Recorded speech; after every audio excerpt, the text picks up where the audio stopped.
Hi students, how are you? Welcome back to our class Vedanta Studies. Today we have to talk the topics gametogenesis, right?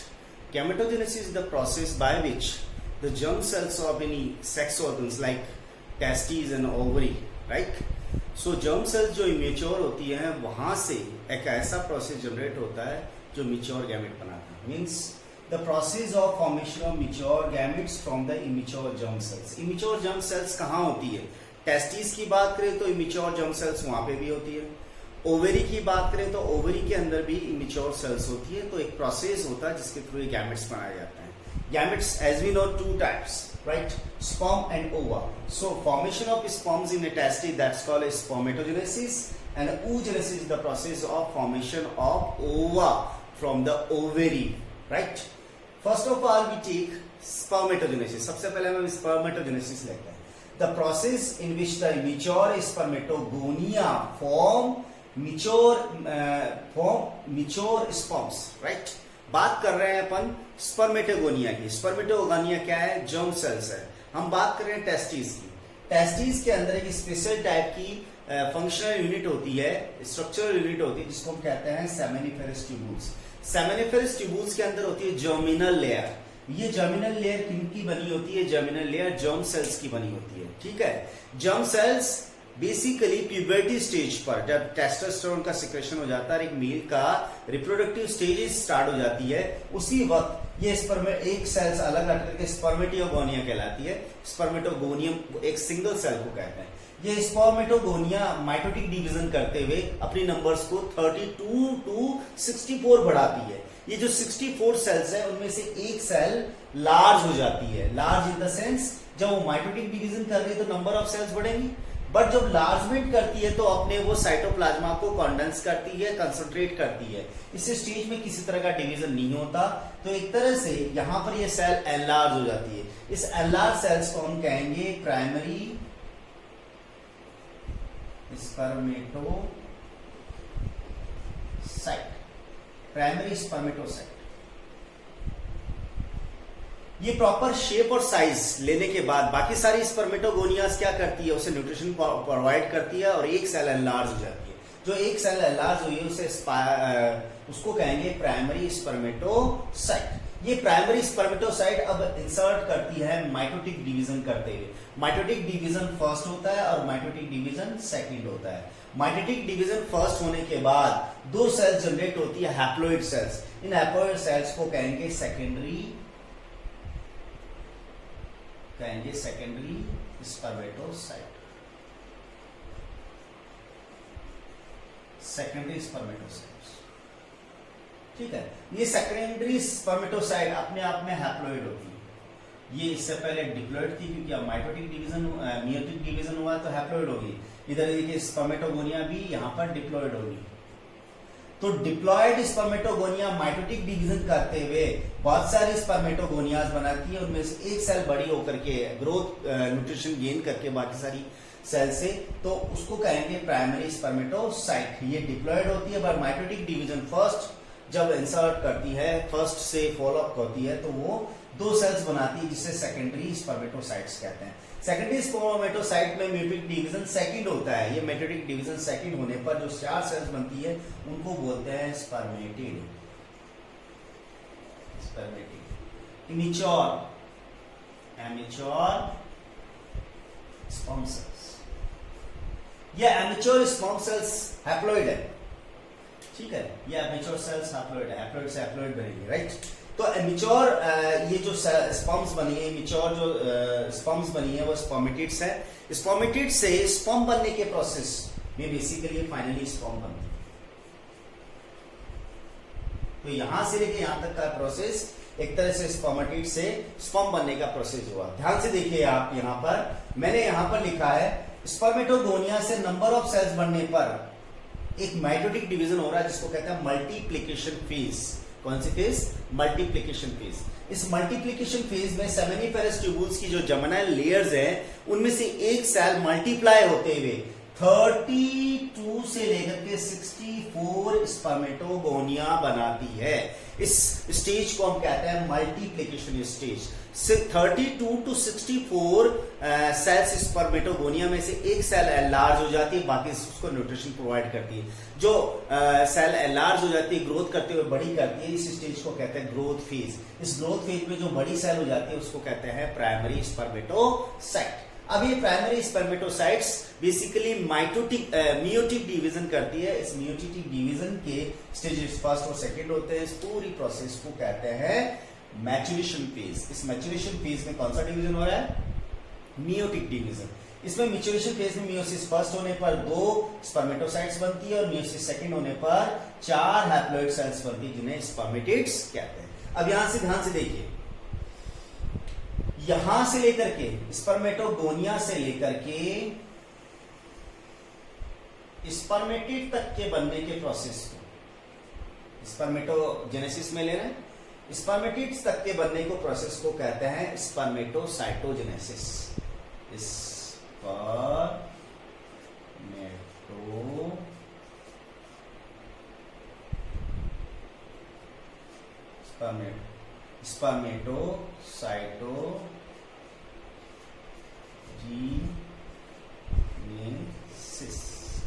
Spermatocytogenesis.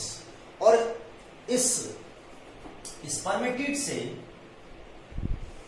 Active sperm बनने के इस process को कहते हैं spermiogenesis.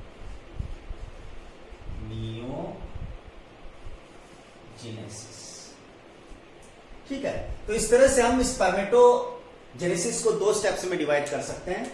Immature germ cells जिन्हें spermatogonia कह रहे हैं, वहां से स्पर्मेटिड बनने के प्रोसेस को कहते हैं स्पर्मेटोसाइटोजेनेसिस, और इमेच्योर स्पर्मेटिड से मैच्योर स्पर्म बनने के इस प्रोसेस को कहते हैं स्पर्मियोजेनेसिस। क्या देखिए, स्पर्मेटिड यहां पर इनएक्टिव है, लार्ज है, नॉन मोटाइल है, बेसिकली ये मोशन नहीं कर सकते, मूवमेंट नहीं कर सकते, इनमें टेल नहीं है।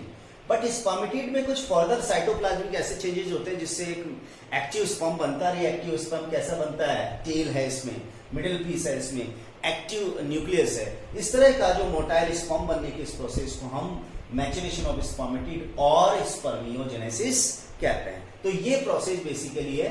यदि हम स्पर्मेटोसाइटोजेनेसिस और स्पर्मियोजेनेसिस दोनों को कंबाइन करते हैं तो दोनों कंबाइन करके क्या हो जाते हैं? स्पर्मेटोसाइटोजेनेसिस। और यदि हम स्पर्मेटोसाइटोजेनेसिस को डिवाइड करें तो 3 स्टेप्स हो जाती हैं: multiplication stage, growth phase and maturation phase.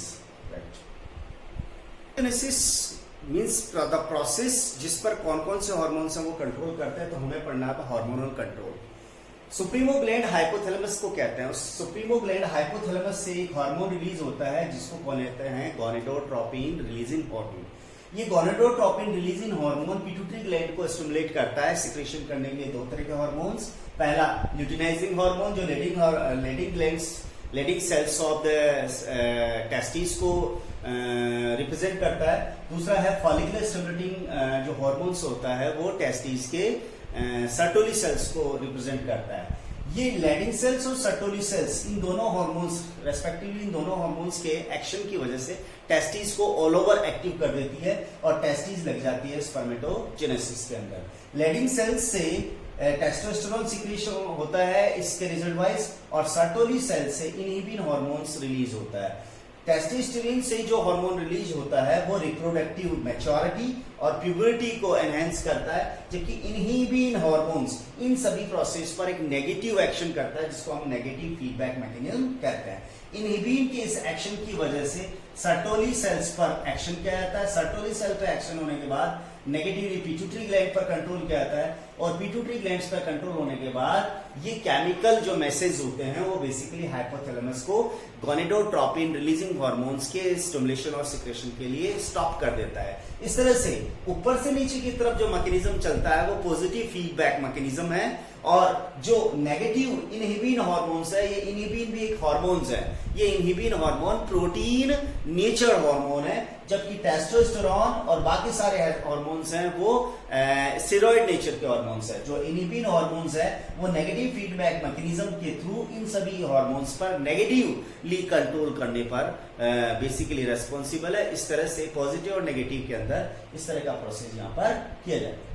Of human sperms, we can see here different 4 parts by which weak sperms can be divided here: head, neck, middle piece and tail. H for head, N for neck, MP for middle piece and T for tail. Right? In a head portion यहाँ एक conical cap नजर आ रही जो एक्रोसोम्स है। इस एक्रोसोम्स में क्या क्या होते हैं? इस एक्रोसोम्स के अंदर होते हैं लैक्टिक एंजाइम्स। जिस तरह से डाइजेशन करने के लिए डाइजेस्टिव एंजाइम्स की जरूरत पड़ती है, लैक्टिक एंजाइम्स डाइजेस्टिव टाइप के एंजाइम्स हैं जो फर्टिलाइजेशन की ड्यूरेशन में एग एनवेलप, एग की जो मेम्ब्रेन्स होती है उसको लाइसिस करता है, उसको गला देता है, पेनिट्रेट करके स्पर्म फर्टिलाइजेशन कर सके। इसलिए उसके बैक साइड में न्यूक्लियस होता है, highly condense nucleus, concentrate nucleus. ये हैप्लॉइड न्यूक्लियस होता है और ये हैप्लॉइड न्यूक्लियस ही मेल का रिप्रेजेंटेटिव है, जेनेटिकली एस्पेक्ट्स को पूरा करता है। इसके पीछे की साइड में एक ग्रूव होती है जहां पर दो अलग अलग टाइप की सेंट्रियोल्स होती हैं जो पास में होती है क्लोज एरिया में, उसे प्रॉक्सिमल सेंट्रियोल्स कहते हैं। थोड़ा सा उससे डिस्टेंस पे होती है उसे डिस्टल सेंट्रियोल कहते हैं। प्रॉक्सियल सेंट्रियोल्स को हम रिंग सेंट्रियोल्स भी कहते हैं, राइट, क्योंकि ये रिंग सेंट्रियोल्स है वो हेड और नेक के बीच में एक पार्टीशन बना के रखती है। ठीक है, डिस्टल सेंट्रियोल से एक फिलामेंट निकलता है जिसे एक्सेल फिलामेंट कहते हैं। यही एक्सेल फिलामेंट किसको फॉर्म करता है? टेल को करता है। But in a middle piece axial filament is responsible for the formation of spiral sheath of mitochondria.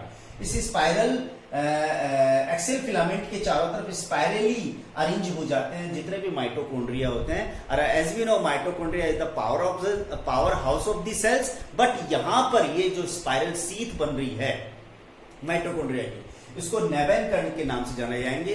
इस माइटोकॉन्ड्रिया की शीथ की वजह से ही माइटोकॉन्ड्रिया का पावर हाउस उसके पोर्शन को कहते हैं। इसलिए middle piece power house of the sperm के नाम से कहा जाएगा, यानी नेबेन कण हो गया। एक्सेल फिलामेंट का जो एक्सटेंडेड फॉर्म है वो एक्सटेंडेड फॉर्म आगे चलते टेल में इन्वर्ट हो जाता है और ये टेल ही किसी भी स्पर्म और स्पर्मेटोजोआ का मोटिलिटी और मूवेबिलिटी बना करके रखती है। oogenesis लेते हैं हम oogenesis।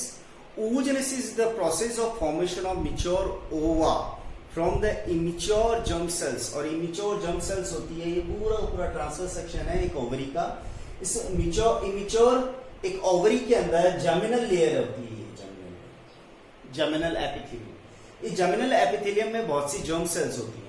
तो इन जर्म सेल्स में से जर्म सेल्स मल्टीप्लिकेशन करती है माइटोटिक डिवीजन के थ्रू, नंबर ऑफ सेल्स बनाती है जिससे प्राइमरी फॉलिकल, उसके बाद सेकेंडरी फॉलिकल और उसके बाद टर्सरी फॉलिकल बनती है।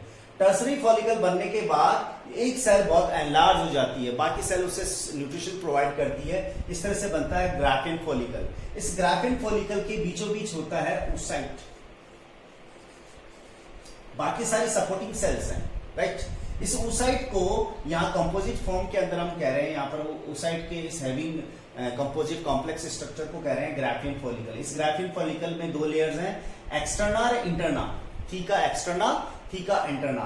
अंदर की तरफ जो लेयर है वो एक लिक्विड से भर जाती है जिससे इस oocyte को न्यूट्रिशन मिलते रहे। इस न्यूट्रिशन को मिलने वाली इस कैविटी को कहते हैं एंट्रम। ये बाहर थीका एक्सटर्ना एंड अंदर की तरफ हो गया थीका इंटरना, राइट। इस तरह के स्ट्रक्चर को ग्राफिन फॉलिकल कहते हैं। एक ग्राफिन फॉलिकल के अंदर है वो oocyte मैच्योर फॉर्म में होता है। ग्राफिन फॉलिकल के रैप्चरिंग होने के बाद ये ओवम ओवरी से बाहर आ जाता है। इस प्रोसेस को ओवुलेशन कहते हैं। जो बचा हुआ रेजिडुअल पार्ट है उसको कहते हैं corpus luteum. As we know graafian follicle and corpus luteum दोनों के दोनों एंडोक्राइन स्ट्रक्चर्स है। ओवरी को हम एक एंडोक्राइन ग्लैंड मानते हैं, पर एक्चुअली ओवरी एंडोक्राइन ग्लैंड नहीं है, इसके अंदर डेवलपिंग फॉलिकल्स है। वो डेवलपिंग फॉलिकल्स है ग्राफिन फॉलिकल्स और कॉर्पस लूटियम। यहाँ ग्राफिन फॉलिकल्स है वो एस्ट्रोजन एंड्रोजेनिक हार्मोन्स का सिक्रेशन करवा रहा है, जबकि कॉर्पस लूटियम है वो प्रोजेस्टेरोन हार्मोन्स के लिए रेस्पॉन्सिबल है। ये कॉर्पस लूटियम है वो एक टेम्परेरी ग्लैंड बनती है, फर्टिलाइजेशन हो जाएगा तो ये बना रहेगा, अदरवाइज ये जल्दी ही डीजनरेट होकर के यहाँ पर कॉर्पस एल्बिकेंस बनाता है। कॉर्पस एल्बिकेंस का बनने का मतलब जो ओवुलेटेड ओवा है वो फर्टिलाइजेशन नहीं हुआ है और बॉडी से बाहर उसे मेंसेस ब्लीडिंग फॉर्म में बाहर निकाला जाएगा। So the process of formation of ovum from the immature germ cells, यानी इमेच्योर जर्म सेल्स कहाँ होती है, ग्राफिया इस जर्मिनल एपिथेलियम के अंदर। ये प्रोसेस इस तरह से है। स्पर्मेटोगोनिया स्पर्मेटोजेनेसिस में क्या किया था, स्पर्मेटोजेनेसिस के अंदर अपन ने स्पर्मेटोजेनेसिस प्रोसेस को बड़े बड़े तौर से 3 पार्ट्स में डिवाइड किया था। यहां पर देखिए आप, ये उगोनिया है, मल्टीप्लाई होकर के 24 से लेकर के 64 उगोनियाज बनाती है।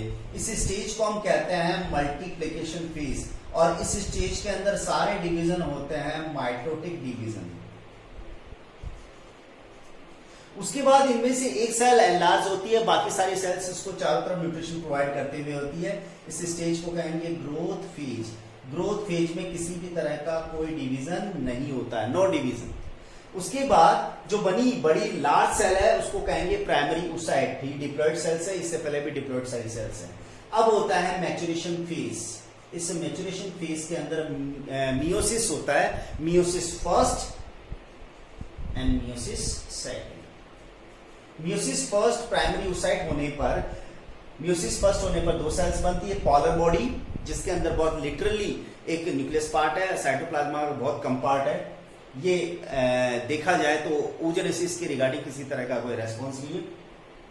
जो सेकेंड साइड सेल बनी है, एक बनती है, वो सेकेंडरी oocyte कहती है। सेकेंडरी oocyte के अंदर फिर मियोसिस सेकंड होता है जिसकी वजह से पॉलर बॉडी बनती है, और फाइनली एक ओवा बनता है। यहां पर ये एग्जैक्टली ओवा एक मिच्योर है, वो फीमेल गैमेट है। ऑल ओवर यदि हम देखें तो ऑल ओवर देखने पर हमें इस तरह से पता कर सकते हैं कि एक मिच्योर ओवा यहां पर किस तरह से दिखता है जब वो ओवुलेशन होने के बाद ओवरी से बाहर निकल के आता है, उस कंडीशन में कैसा नजर आता है। तो हमें एक मिच्योर ओवा का डायग्राम बनाए। मिच्योर ओवा के डायग्राम के अंदर ये मिच्योर ओवा है, इस मिच्योर ओवा का न्यूक्लियस तो होगा ही होगा, ये न्यूक्लियस है। तो यहां पर ये न्यूक्लियस आ गया, ये ओवा है, ओवम। इसके चारों तरफ मेम्ब्रेन कौन सी है, प्लाज्मा मेम्ब्रेन। ठीक है, ये बेसिक oocyte हो गया एक तरह से। इस oocyte पोजीशन को तीनों को मिला के आप oocyte बोलेंगे, oocyte यानी ये और ओवम, oocyte और ओवम। ठीक है, बाकी मैंने कहा था मल्टीप्लिकेशन फेज के दौरान जो बनी हुई सारी सेल्स हैं वो इसको चारों तरफ से सराउंड करती है, एक सेल को एनलार्ज करती है।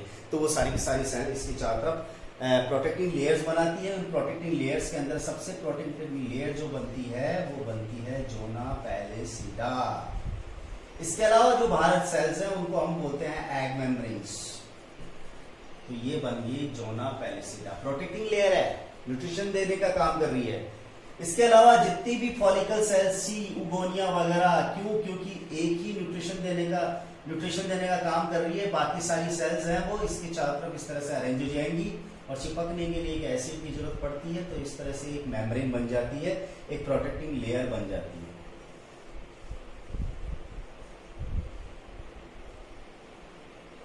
तो सारे के सारे फॉलिकल सेल्स एक सेल को बड़ा करती है, बाकी सारी सेल्स न्यूट्रिशन देते हुए डिजनरेट होने लग जाती हैं, और रेजिडुअल फॉर्म में क्या बनाती है, रेजिडुअल फॉर्म में बाहर बचने के बाद वो बनाती है एक एग मेम्ब्रेन। और इस एग मेम्ब्रेन को, ये जो बाहर की तरफ बनी है, उसको कहते हैं कोरोना रेडिएटा।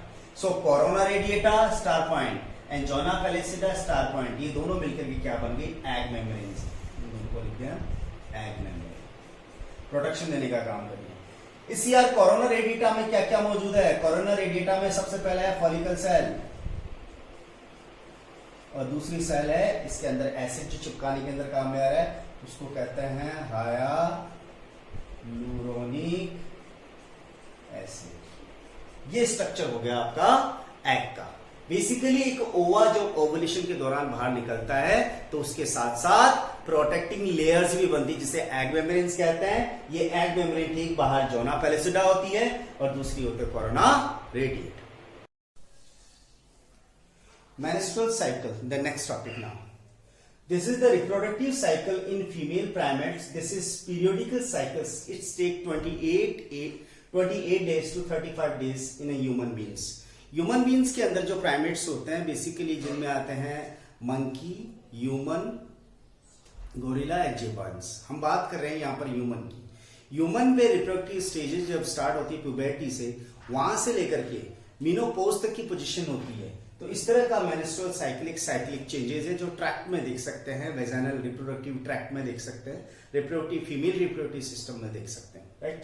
इसलिए 28 डेज से 35 डेज तक के चलने वाले साइक्लिक चेंजेस को ऑल ओवर मेंस्ट्रुअल साइकिल के नाम से जाना जाता है।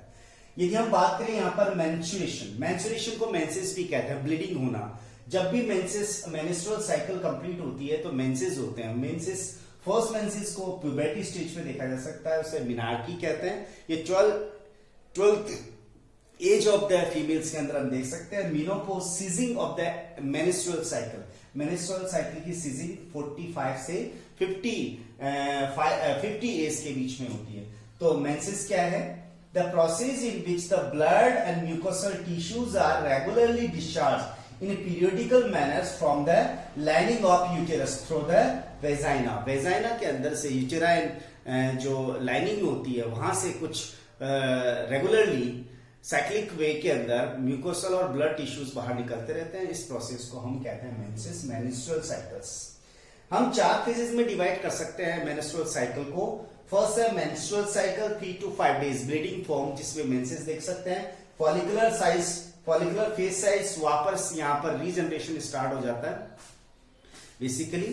उसके बाद इवोल्यूटरी और इवोल्यूशन फेज, यहाँ से मैच्योर ओवा रिलीज होता है, 14th डे पे होता है। और ल्यूटियल फेज उसके 14th डे के बाद में जो डिस्चार्ज ओवा है उसके लिए सुटेबल यूटेराइन चेंजेस होते हैं, उसकी मेम्ब्रेन और ग्लैंडुलर हो जाती है। 1 by 1 हम एक एक करके इसकी स्टेप्स को थोड़ा थोड़ा डिटेल करके पढ़ेंगे।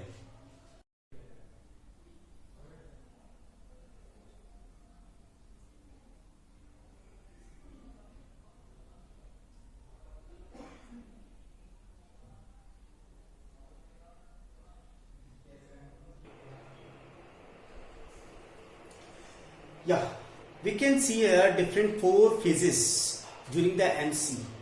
First menstrual phase, second follicular phase, third ovulatory phase, and fourth is luteal phase, right?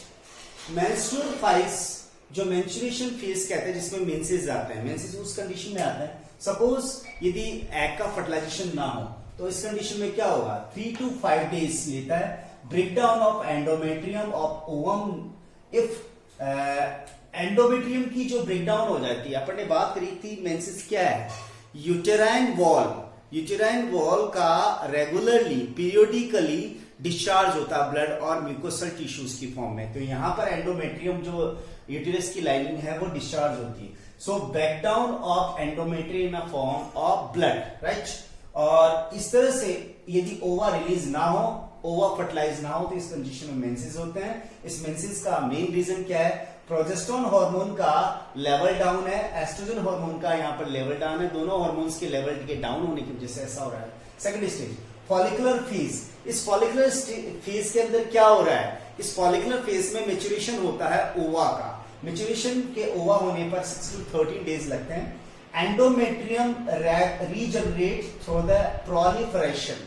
जो भी मेंसेस जो हैं वापस उन टिश्यूज का रीजनरेशन होगा, जिससे प्राइमरी फॉलिकल ग्राफियन फॉलिकल की फॉर्म में कन्वर्ट होते हैं, मैच्योर ओवा बनता है। ये दोनों हार्मोन्स की वजह से हो रहा है। फॉलिकुलर स्टिमुलेटिंग हार्मोन जो कहां से रिलीज होता है? जो रिलीज होता है पिट्यूटरी ग्लैंड से। एलएच हार्मोन, ल्यूटिनाइजिंग हार्मोन, जो पिट्यूटरी ग्लैंड से रिलीज होता है। इन दोनों हार्मोन्स का लेवल एकदम से अप होने की पोजीशन के अंदर ये स्टेज होता है।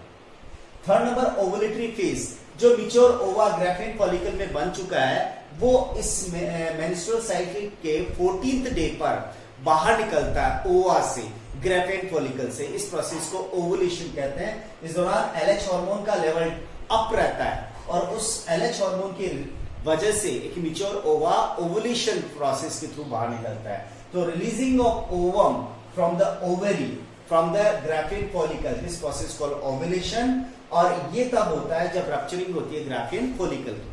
ग्राफियन फॉलिकल की रप्चरिंग होने के बाद ओवा तो ओवरी से बाहर आ जाएगा। जो पीछे बचा हुआ पोर्शन है वो कॉर्पस लुटियम कहलाता है, वो हार्मोन रिलीज करेगा, राइट। फोर्थ नंबर स्टेज है luteal phase, process of formation of corpus luteum. जो ग्राफियन फॉलिकल ओवुलेशन के थ्रू ओवा निकाल चुका है वो कॉर्पस लुटियम एक टेम्परेरी एंडोक्राइन स्ट्रक्चर बनाता है और ये इस कॉर्पस ल्यूटियम के बनते प्रोजेस्टेरोन हार्मोन्स के सिक्रेशन का लेवल अप होता है और इसके ही साथ में एस्ट्रोजन हार्मोन्स के लेवल का भी फॉलोअप में अप होता है। इस पोजीशन की वजह से बेसिकली जो ल्यूटियल फेज के अंदर है वो कॉर्पस ल्यूटियम यदि बना रहेगा तो फर्टिलाइजेशन होने के बाद एम्प्लांटेशन होगा। यदि एम्प्लांटेशन ना हो, फर्टिलाइजेशन ना हो तो कॉर्पस ल्यूटियम जल्दी ही रिजनरेट हो जाएगा और वापस कौन सी प्रोसेस हो जाएगी, मेंस्ट्रुअल फेज, मेंसेस स्टार्ट हो जाएंगे। आज के लिए इतना ही। इस चैप्टर के अंदर नेक्स्ट टॉपिक हम जो करेंगे वो करेंगे फर्टिलाइजेशन, एम्प्लांटेशन, एम्ब्रियोनिक डेवलपमेंट। ये सारे टॉपिक्स लेकर के नेक्स्ट वीडियो के अंदर आएंगे। तब तक अपने रिवीजन को रेगुलर रखिए। जितना भी रिवीजन आपको किया जा रहा है, keep your revision regularly on और solve all worksheets as given by me. Thank you.